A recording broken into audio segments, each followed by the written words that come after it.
Hi കൂട്ടുകാരെ, എല്ലാവരും സുഖമായിരിക്കുന്നല്ലോ. ഇന്നത്തെ നമ്മുടെ വീഡിയോ ഒരു അഗ്ലോണിമ പ്ലാന്റിൻ്റെ റിപ്പോർട്ടിംഗ് ആണ്. ഈ കാണുന്ന പ്ലാന്റ് ആണ്. ഇത് ഞാനൊരു സാധാരണ സിമെൻറ്റ് ചാക്കിലാണ് വെച്ചിട്ടുണ്ടായിരുന്നത്. 3 വർഷം മുൻപ് വെച്ചിട്ടുള്ളതായിരുന്നേ.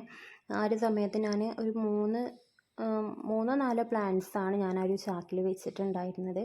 അത് അത്രയും തിക്കായിട്ട് നല്ല രീതിയിൽ വന്നിട്ടുണ്ടായിരുന്നു. അത് ആ ഒരു ചാക്കിനകത്തുണ്ടല്ലോ, ഞാൻ കരിയിലൊക്കെയാണ് കൂടുതലായിട്ട് എടുത്തിട്ടുണ്ടായിരുന്നത്. പച്ചക്കറിയുടെയൊക്കെ വേസ്റ്റ് അങ്ങനെയൊക്കെ ഉണ്ടല്ലോ, അങ്ങനെയൊക്കെയാണ് അതിന് താഴെ ഇട്ട് കൊടുത്തിരുന്നത് കേട്ടോ. കൂടുതലായിട്ട് തന്നെ വളങ്ങളോ അങ്ങനെയൊന്നും ഇട്ട് കൊടുത്തില്ല. പക്ഷെ നല്ല ഭംഗി, നല്ല തിക്കായിട്ട് വന്നിട്ടുണ്ടായിരുന്നു. അപ്പോൾ ഇതിന് ഞാൻ വിചാരിച്ചു, എന്നാൽ നമുക്ക് ഫ്രണ്ടിലൊക്കെ വെക്കുമ്പോൾ, ചാക്കിൽ വെക്കുമ്പോൾ ഒരു ഭംഗി ഉണ്ടാവില്ലല്ലോ, ഇതിന് ഒരു പോട്ടിലേക്ക് മാറ്റാമെന്ന് വിചാരിച്ച് ആ ഒരു തീരുമാനം തെറ്റായി പോയി. അത്യാവശ്യം വലുപ്പമുള്ള 12 ഇഞ്ചിൻ്റെ ആ ഒരു വലിയ ചട്ടി തന്നെയാണ് എടുത്തിട്ടുണ്ടായിരുന്നത്. അതിലേക്ക് ഇത് എത്ര ആക്കിയിട്ടും വെക്കാനായിട്ട് കഴിയുന്നില്ല കേട്ടോ. പിന്നെ വേറെ ഓപ്ഷൻ ഇല്ലാത്തതുകൊണ്ട് തന്നെ ഞാനതിനെ ഓരോന്നായിട്ട് കട്ട് ചെയ്തെടുത്തു. ആ ഒരു മണ്ണോട് കൂടിയുള്ള വേര് അത് അവിടെ തന്നെ വെച്ചു. മണ്ണിലൊക്കെ വെച്ച് ഇനി വേറെ തൈകൾ ഉണ്ടാവുമല്ലോ, ഒരു മദർ പ്ലാന്റ് പോലെ ആയിട്ട് അങ്ങനെ വെച്ചു.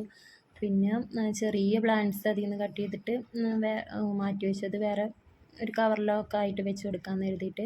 പിന്നെ അതിന് മുകളിലായിട്ട് ഞാൻ കട്ട് ചെയ്തിട്ടുള്ള വേരോട് കൂടിയിട്ടുള്ള പ്ലാന്റ്സ് ഉണ്ടല്ലോ, അതിന് ഞാൻ നമ്മൾ ഈ ഒരു പുതിയ പോട്ടിലേക്ക് 2-3 വർഷം കൊണ്ടാണ് കേട്ടോ ഇത്രയും വലുപ്പത്തിലും അത്രയും തിക്കായിട്ടും വന്നത്.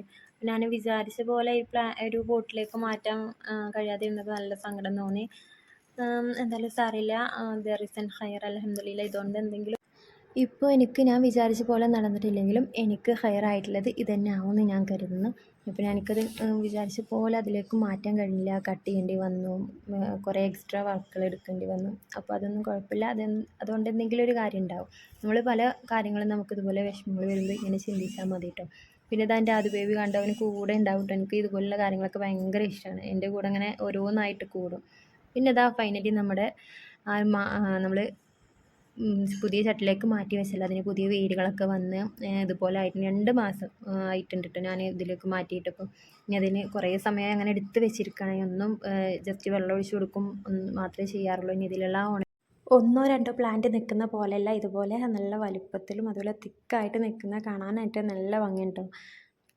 നിങ്ങൾക്ക് ഇതുപോലെയുള്ള വലിയ പ്ലാന്റ്സ് ആണോ കുഞ്ഞു പ്ലാന്റ്സ് ആണോ ഇഷ്ടമെന്ന് കമൻറ്റ് ചെയ്യാൻ മറക്കില്ലേ. അതുപോലെ വീഡിയോ ഇഷ്ടപ്പെട്ടാൽ ലൈക്ക് ആക്കാനും സപ്പോർട്ട് ആക്കാനും മറക്കില്ലേ.